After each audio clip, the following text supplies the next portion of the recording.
I should probably throw the disclaimer up, huh? That's supposed to be there. There we go. Welcome back. It's another week of throwing a little shade at Cramer and kind of bringing him to the table with his crypto call there. This is going to be interesting. What's your take on it? My take on it is that there's certain things that Jim is really, really bad with, and crypto is one of them.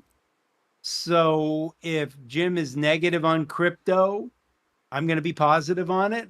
We bought some Bitto for the SJIM, and looking at Bitto right now, it just had a really nice 5-minute candle.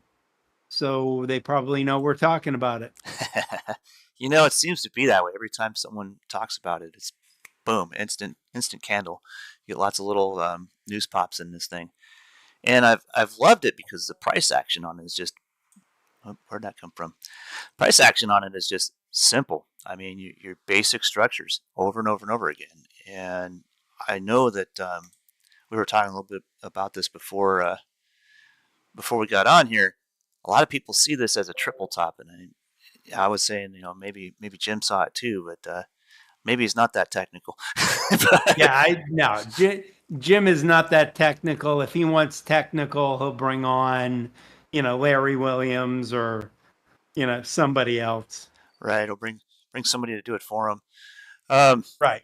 And I'm impartial to being able to trade. Like, I started trading with just plain patterns straight up first, and then I got into the intricacy of just price action analysis, and it kind of changed the world for me. And I realized that sometimes these little reversal patterns that people see aren't always what they seem. And just going into that stuff, I've seen more triple tops fail and break out and rip a big old measure move than I've seen them follow through. But when they do follow through, there's a couple of key notes here, and just I'll get that out of the way. The one thing you want to do, if you're not already apt to it out there in YouTube land, watch the critical support area. That's going to be the make it or break it move. If this is going to be a bearish trade, your trade is from here to the previous low. That's pretty simple. That's kind of the old textbook play on a triple top. However, I've seen these things where they'll look bearish and then all of a sudden they will start to channel and trend and just rip a face off. So I look at the triple top a little differently, and this is the traditional way to do it. I don't see it that way. I'm a little odd. I always draw them. I noticed. Yeah, I'm kind of out there sometimes, but for the most part, our price action analysis is pretty dang accurate. This is kind of something I learned on my own. The diamond pattern is such an interesting structure. Whenever I see a triple top like this, and pardon my voice today, I had some medical stuff to deal with this morning, so I'm a little dry. But effectively, once you get this diamond pattern, then you realize, hey, there's an angular support here. And if it breaks it, sure, we can be bears. But if it holds this thing and starts to eke out of the diamond into the bull side of it, we just essentially set up for a bullish channel trade. And it's pretty simple. Once you can kind of see those structures as that, it makes it a lot easier to just wait for the right moment and trade the break instead of trying to anticipate being bears. And you can see some people went short here, obviously. If they aren't careful, they could easily just get ripped apart in this. I mean, when you see these repeating drops like this and you get this massive bull move, that's going to scare a lot of people out of that trade if they're short. And all of a sudden it's going to add fuel to that fire and pick this thing off. So I always take a little caution when I see this pattern, and that's exactly why. I don't always see them as bearish. Moving on. And also, speaking of patterns for Gil Morales fans out there, I mean, Bitcoin had an undercut and rally at its 50-day moving average, which is pretty bullish. And as we're talking, it seems to be going up, and some of the Bitcoin miners are, having some nice little green 5-minute candles. Very nice. It's getting a little bit of attention, and that's the other thing we love to do is, like, when you got guys with a lot of following, like Cramer gets out there and starts poking fun at it, brings attention to it, and that attention brings volume. And Here we see it right on the chart. It just plays right out in front of you. But I know he was saying a few things about some of his favorite oil stocks yesterday. PXD, of course. I guess there was some sort of buyout or something going on. I never paid Yeah, he attention to kicked that. my butt on PXD. That's been his favorite oil stock for a while. So we were short it in SJIM and Exxon bottom.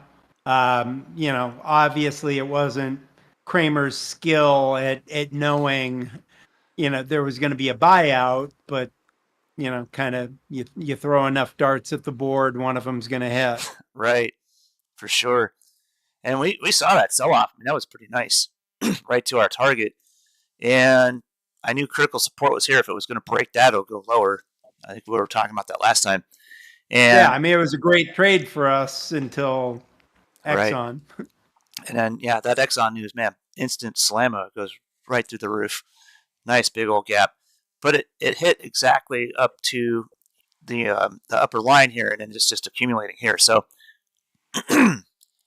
we might get another chance to kind of catch us a little bit. But once something's bought off, I mean, the price tends to kind of stabilize at whatever the offer was. But you might get a couple of really short day trades out of it, and that's what's great about this sort of thing.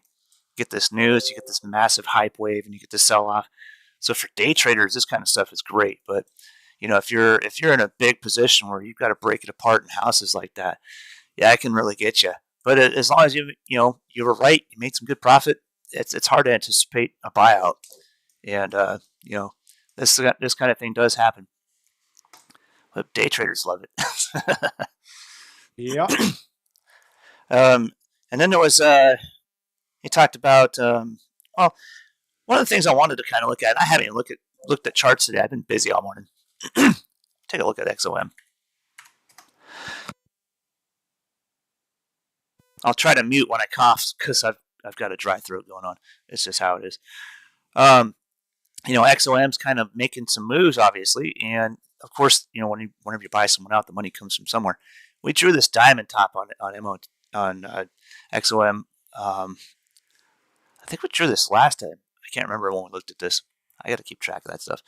But one way or another, this is exactly that same thing. You got that triple top. It looked like a good short, and then boom. Prime example of what can happen with a triple top when you're on the wrong side of it. And right now you've got, the buyout. You can see that money definitely comes from somewhere. It comes from equity. And I think we'll probably see some reversals here. So this could be a good, up and coming buying opportunity to go long on XOM. Just kind of watch this pattern. This is the classic double bottom, and you've got a nice trend to follow. So, break R1 up here, you get, past 111, 112, you might have some bullish moves out of that. But just keep an eye on it. It's not something I'd up and buy yet, but it's starting to look good. And we all know. And also remember, we've got a war in the Middle East, which right. tends to impact oil prices. Oh yeah, usually to the upside quite a bit. Demand is, I know, dwindling a little bit in China, but that'll eventually stabilize, and that's where it comes. You get rotation in the market. This is why you got things happening in the world that make it move. And war is usually great for oil. We had the PPI news come out. Didn't really do a whole lot to the S&P. We saw some moves in the Q, but we didn't see much in the S&P yesterday. Yeah, but remember, that's a little misleading because mega cap tech is doing so well. The breadth right now sucks. Yeah. And, the regional banks all sold off. Treasuries got killed. So, I mean, it's one of those days where the Magnificent Seven kind of skews what's really going on. Right, for sure. And we were pretty on par with trading this trend on SPY over the past few days, past week. And yesterday, I mean, we had a pretty good little rally here, but then it just got to the point where it hit resistance overnight, gave half back this morning. Kind of a typical move that's expected on this sort of thing. I've got all of these zones and colors. My chart, I mean, like I always say, it looks like a 70s coffee table. I'm going to stick to that because I stole that. But, it all starts to make sense. You just kind of look after you find the levels where things were interesting before, and they tend to be interesting again over and over and over again until you make more interesting points. Um, Looking at our liquidity zones, I've always kind of mapped those out. S&P has been pretty good trader for the past week and a half, and of course the weeks before that. I mean, I love being a bear too because things happen really fast for bears. They can happen fast for bulls too, and this is certainly no surprise. Um, as far as the next thing coming out in the market, as far as news goes, I mean, we're going to kind of be watching the situation in the Middle East, and if things escalate, of course, you're going to start seeing some big shifts in the market. This is nothing compared to what's coming, so we'll stay tuned for sure. Also, stay tuned to the Fed heads. Yes. Because remember, before CPI and PPI, they were saying we don't need a rate hike this year because rates have come up. Now we've had a hot PPI, a hot CPI. Does their language change? Right. And if you see if I can get DXY on this one. There it is. You kind of look at the dollar and you're just like, well, that was one hell of a rip. And a news pop I had come out yesterday, saying the dollar's getting destroyed. It's like every time they say something, almost inevitable, the opposite happens real quickly. When the feds get out there, they start chipping their teeth and flapping their heads, and Jay Powell just moves that market like no other. I always pay attention to who's speaking, but it's like I only get excited when Jay Powell's speaking. Like Waller came out and had a little thing. I was like, that's not going to do much, and it moved a little bit, but it didn't really do enough to make us day traders happy. But yeah, every time Jay Powell's about to get to the mic, like you can literally trade the moments each step he takes towards the podium. You can trade those bars. It's that fast. It's really cool. Yep. Another thing, let's see. Jim was mentioning something about some kidney disease studies. Oh, what was the stock here? There it is, NVO. I almost never read too much into stuff. I just look at the chart. But he was saying something about NVO yesterday. Yeah, NVO and Lilly are involved with all those GLP-1, Ozempic, and I own them personally. I mean, I'm not shorting them in SJIM because, I'm not stupid. Right. One of these days we will, but I think this is an area that could be maybe more impactful than AI, or at least as impactful as AI. I believe just philosophically the idea that we need weight loss drugs is wrong, but doesn't change the fact that we've got an obesity epidemic and you've got a drug that seems to work, albeit there do seem to be some side effects. So we'll see. Right. I've always kind of, in fact, I kind of started my trading career on a biopharmaceutical company, and it was one that was just going sideways forever. So I could just plot out the high and low of the day and just repeat the trade every day. Did that for like 93 days and compounded my position.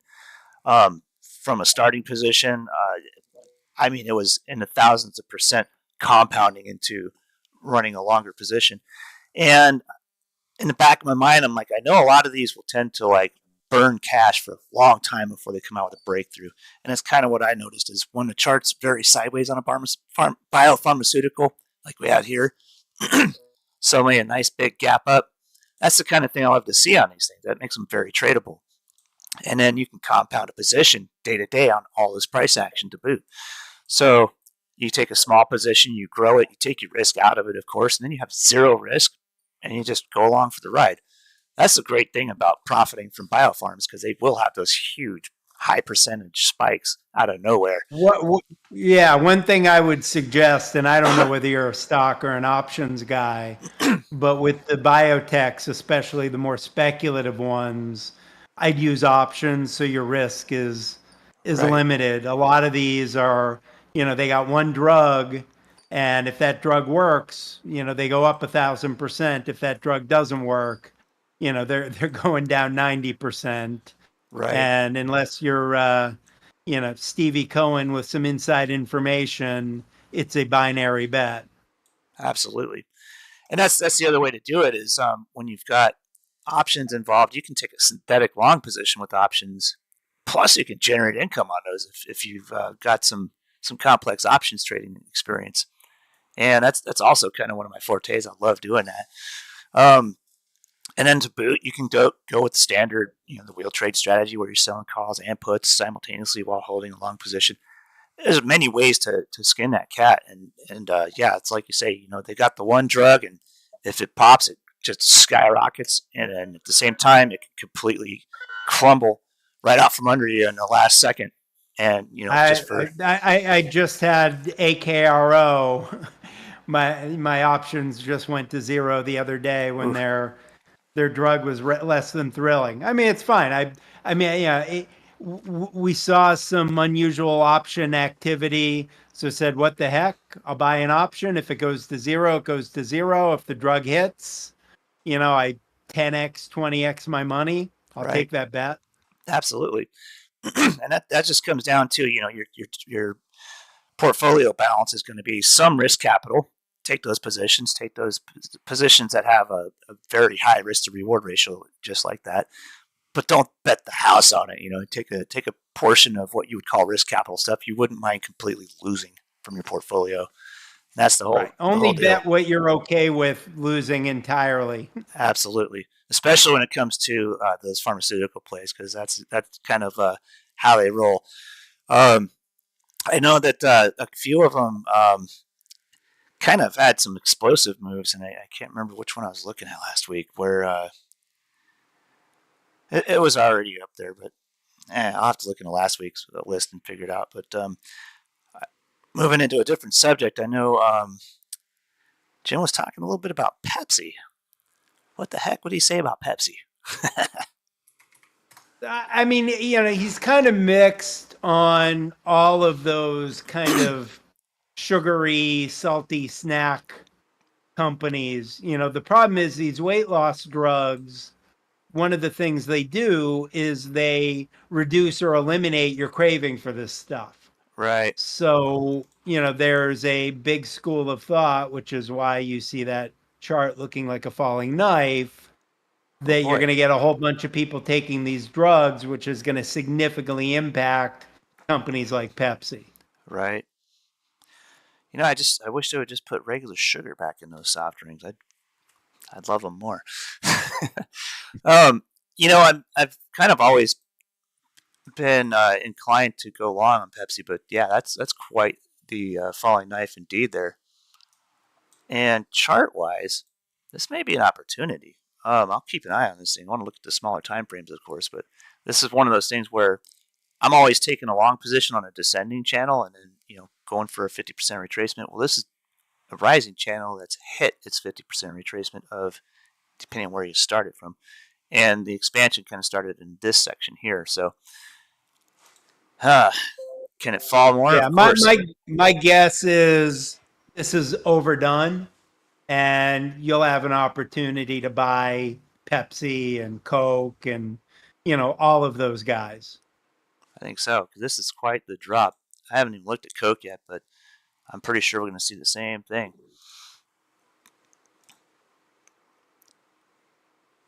I love just drawing on my charts.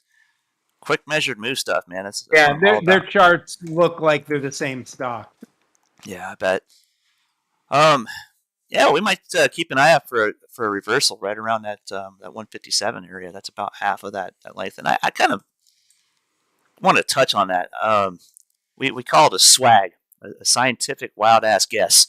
And when you're looking at chart patterns and stuff like this, you can kind of just eyeball it and kind of know where you're at. You don't have to be dead on with numbers and stuff, but when it comes to stuff like this, you get this massive drop like this. You got to figure out how to map it and where you're going to be watching for a reversal. And it's kind of right at that price where it would be a sweet spot to be a reversal. But we can always see it go a little further.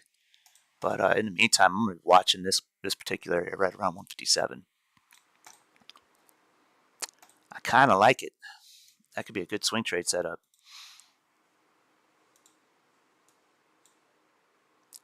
Cool. And then let me tint these so that they're not like so in your face. I definitely want to put this on the radar for next week to kind of follow up on it. There we go. All right. So, yeah, I think you're right. I mean, these all the sugary snacks and stuff like that kind of take a hit whenever something big like this comes out with the weight loss thing. And, you know, people do tend to overreact. And a lot of price action that we love to trade comes from overreaction. I remember I used to take and day trade. It was another weight loss drug where it was just up and down, and then right before it was delisted, it went down to like 0.3 of a cent. And I'm like, I know this thing's gonna yo-yo right back to like 70 cents or so, and I took a position and I'm like, holy crap! I made a 318% return in like 10 seconds after the halt was released. Hit the button. You know, every once in a while you'll catch stuff like that where you get that panic sale, that fire sale, and you get the little dead cat bounce. It doesn't mean hold on to it for long. I mean, I was in that trade for all of like 30 seconds. It was over and done with.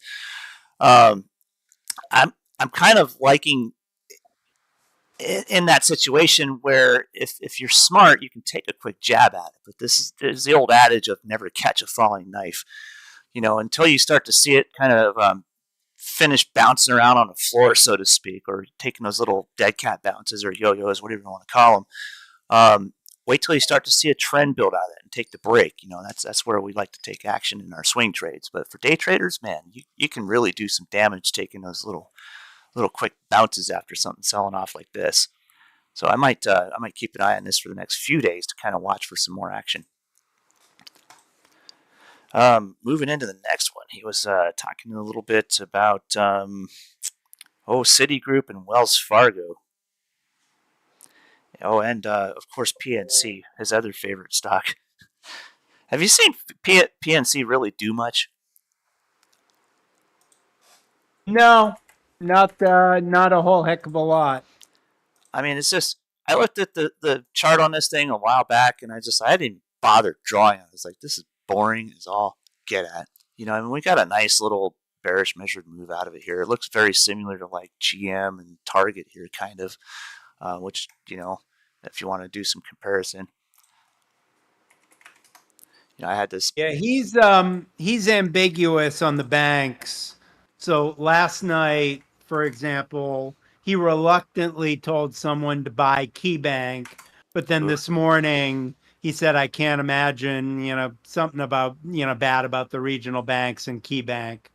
So he's you know, he's not getting you know, hammered down on a position you know, and rightfully so. I mean, the banks look like crap, and Yeah, you know, the earnings start on Friday. So, yeah, you know, why come out hard one side or the other until you see the data? that would be like trying to predict FOMC. I mean, no analyst is going to touch that. You know, and I can kind of see, yeah, the banks are looking pretty damn bearish. I'm going to go ahead and draw like giant measured move like I've seen on GM and Target. Same way, big old downtrend accumulation, break that support level, and it's game on, baby. Um, I almost want to. I always know better than to short big banks, but Citigroup's kind of one of the ones I'm looking at for a long term short. I might swing that. Look at yeah, I'm usually not a fan of shorting the big guys. I like shorting the regionals. Right. Because you've got an added benefit in the regionals. Citibank, they won't let go under. The Right. regionals, they will. So, I mean, I've been shorting Zions, Metropolitan, and then, you know, a couple others. My main concern with that is like, I mean, looking at the consumer standpoint, you know, you got interest rates through the roof. You got a lot of revolving debt out there, and a lot of people were kind of supplementing their income, living off their credit cards through the pandemic, trying to make ends meet and stuff. And now they carry the balance since then. A lot of them. I almost wonder if there's going to be a massive amount of default that would kind of trigger something to be pretty bearish on guys like Citibank, and I know Wells Fargo does more, you know, real estate loans than anything, but they're all kind of in that credit game. I wonder you're going to have a lot of that. Also, commercial real estate. Right. I mean, there's a good chance there's something coming from this rise in interest rates that we haven't seen yet. And I saw an article last week. There was some builder out there they were financing through the builder, or the developer was financing direct and offering a rate below prime for new buyers for new construction. And I wonder how much of that's actually going on in the country where the banks can't really carry this kind of rate because consumers not going to want to pay like 7-8% on a $300,000-400,000 loan for a home. You got some of these developers offering like in-house financing at like 5 and 6%, which is still a bit high in my opinion. But I mean, looking at that kind of compounding, that's a massive number. Um, it's just kind of I almost want to say, the old adage of necessity is the mother of invention. I almost wonder if things are going to change in the financial sector where there's going to be a lot more independent lending out there. Yeah, maybe. I mean, something's got to give somewhere. Absolutely, be kind of neat to see. I know there's a lot of fintech startups that are kind of leaning that way. So just kind of keeping my ear to the rail on that one, I guess. Let that train come, but I'll pick my head up before it gets close. And then there was another mention. He had mentioned Wells Fargo, and Wells Fargo, I don't really trade much. Morgan Stanley, I've been known to take a stab or two at Morgan Stanley because it's got decent price action, but I haven't really seen much of a setup to excite me this time. I've got a lot of drawing, and I've done a lot of stuff with it, but I took this short here. That was glorious. Other than that, I'm kind of just like not very interested in trading this much anymore. It's an occasional trade, but not really that exciting. Wells Fargo, on the other hand, I know once in a while they'll get a quick bad news situation where I know they had that time where people were opening accounts without permission and such, and that kind of raised a big stink. But that was pretty easy trade, nice little decliner, and a 50% back. Easy stuff. You got your analyst kind of on par with the targets for that thing. You can see I got my analyst target in purple right at $40.30 there. Other than that, I've just never been all that keen on trading the financials. Like I said, the big guys you just kind of leave them alone. But those regionals, man, those can make some serious moves. And when half the country was trying to buy the falling knife on what was that Silicon Valley Bank that went down? Yeah, that was. Yeah, there were a few: Silicon Valley, Silvergate, Yep. Signature. And it was an interesting time. I mean, I even took a little swing on Silvergate off that bounce, and then I've kind of saw it starting to turn. I'm like, I better take this off the board, and I did. But I mean, like some people were trying to buy those things, and I'm just like, oh gosh, why? And at the same time, I'm looking at, Oh, well, Cramer told them to buy Silicon, yeah, not during the whole right, debacle a couple of months before. yep, yeah, and that was quite a foot shooting, you know. I mean, he probably picked off his big toe with that one. Um, Yeah, that was classic Cramer. yeah, that's just what are you going to do though? I mean, like you kind of look at big banks like Wells Fargo and Citigroup, and it's like, well, sure, if you bought them 10 years ago and you held on forever, okay, it's a great investment. But I mean, you look at trading them much, and it's like, well, buy them now. It just sounds, a little bit foolish to me. I'd rather go buy something that I know is going to grow, um, especially in a financial situation like this with the Fed cranking the rates. However, there was mention that the Feds were looking at possibly pivoting on the rates, and maybe instead of going neutral on it, maybe even lowering it a little bit by what did they say, Q2 next year, something like that.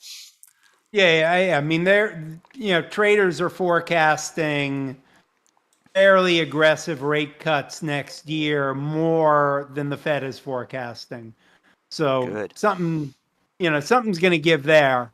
Either the market is right or the Fed is right, and we'll find out.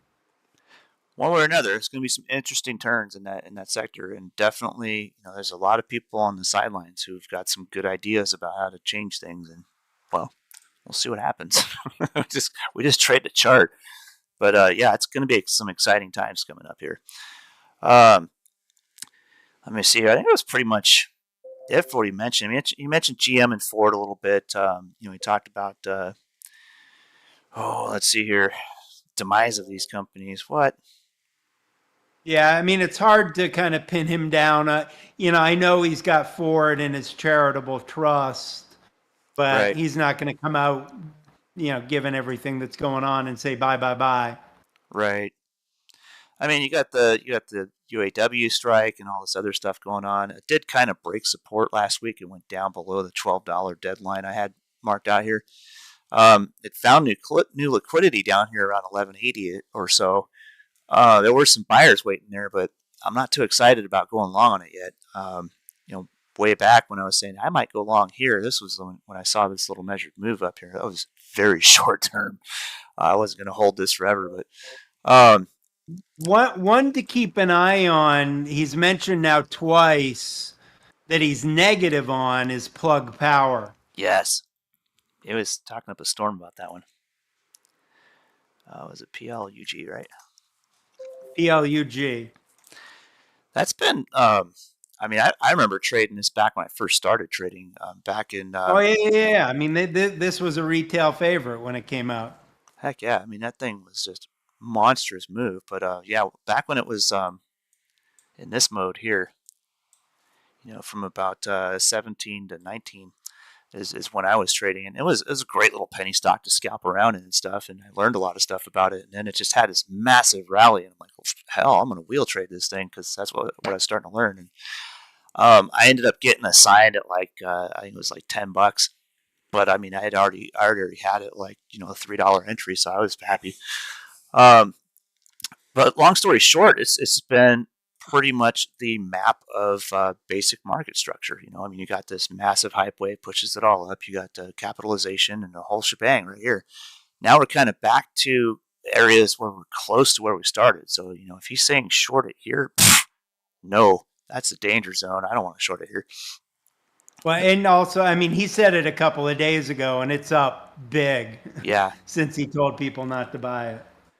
this is one that we would call in the day traders price action handbook as we got the whole measured move down and then half back, or the 50% retracement, and it just nailed that. So from here, it can continue to consolidate a few more days and maybe finish the rally and come back up to the previous higher, or you know maybe it can come down and test support again down here. But if Cramer's talking about being negative on it, I would beg to differ. I think it probably has another leg up in it.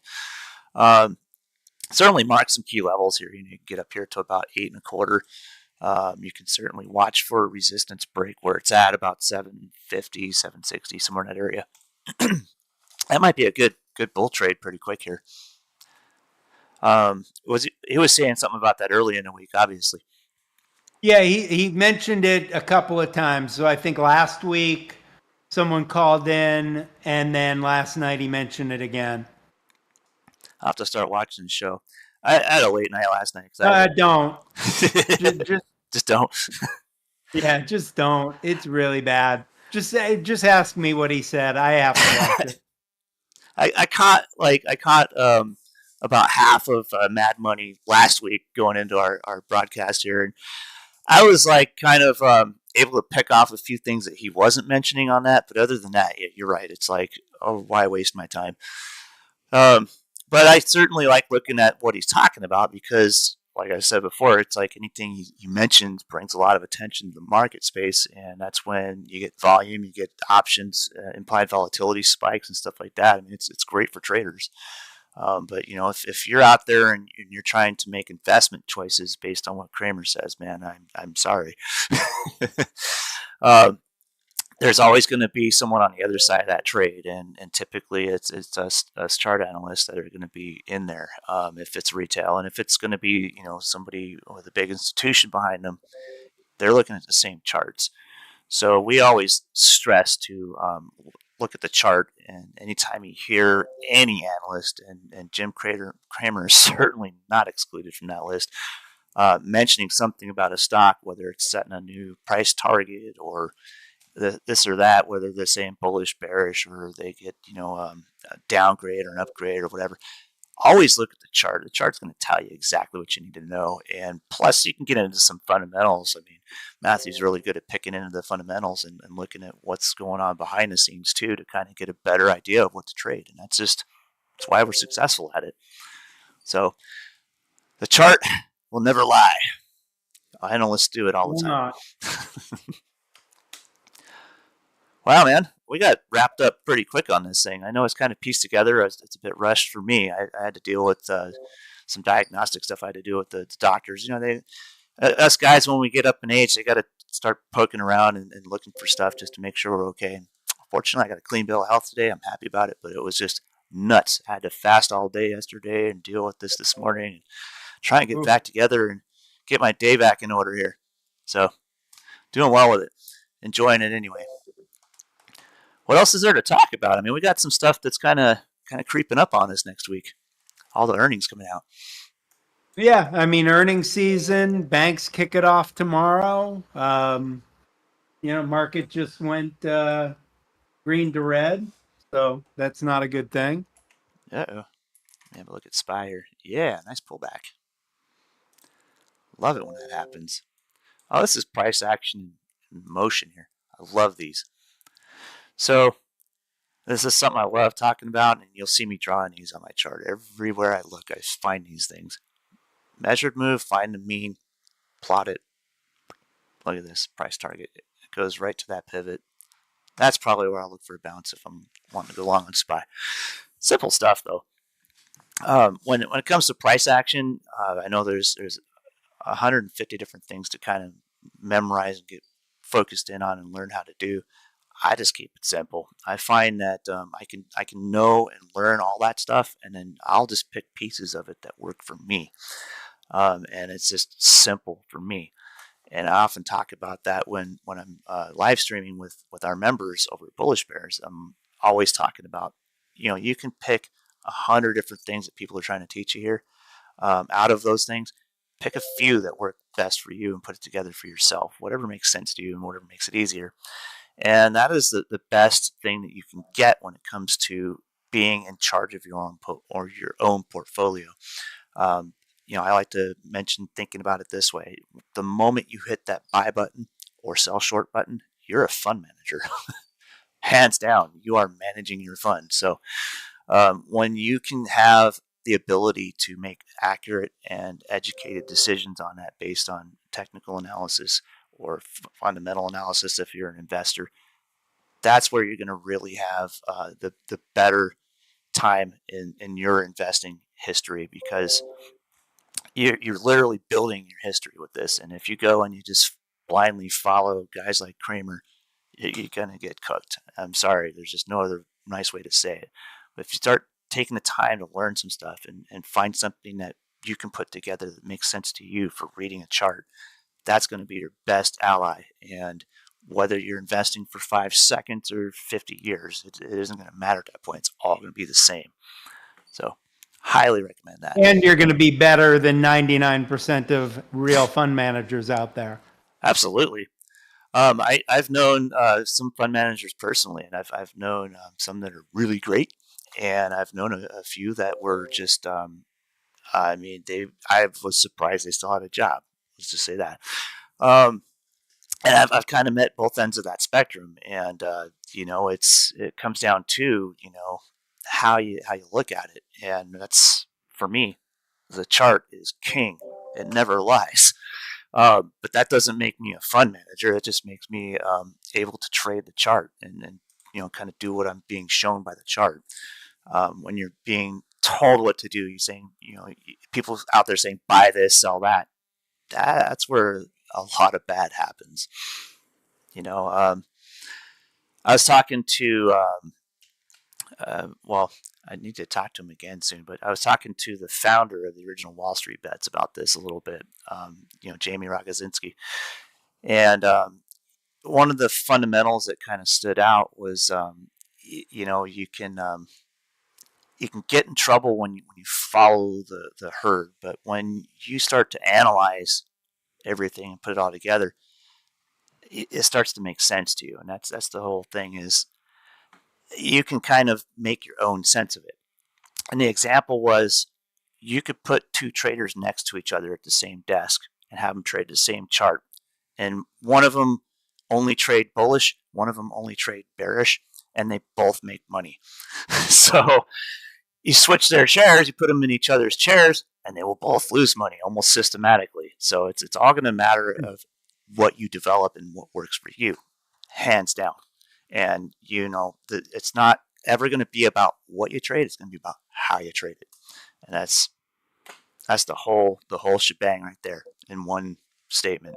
It's never what you trade; it's how you trade it. Makes sense. All right. Well, we wrapped up pretty quick this week, man. I think we can just kind of sit on our hands and wait for the banks to start coming out with their earnings, and maybe make a few moves next week. Tomorrow, I think there's just maybe a couple futures trades kind of lined up. We can see the S&P is making some moves. Other than that, just kind of stay tuned. We'll get a good swing list going next week, but keep an eye on Pepsi, of course. That can be a prime target for long in the near future, I think. And I think after all the dust settles from the earnings week we're going into, we'll start having some better swings. So stay tuned. We'll get them for you. Thanks again.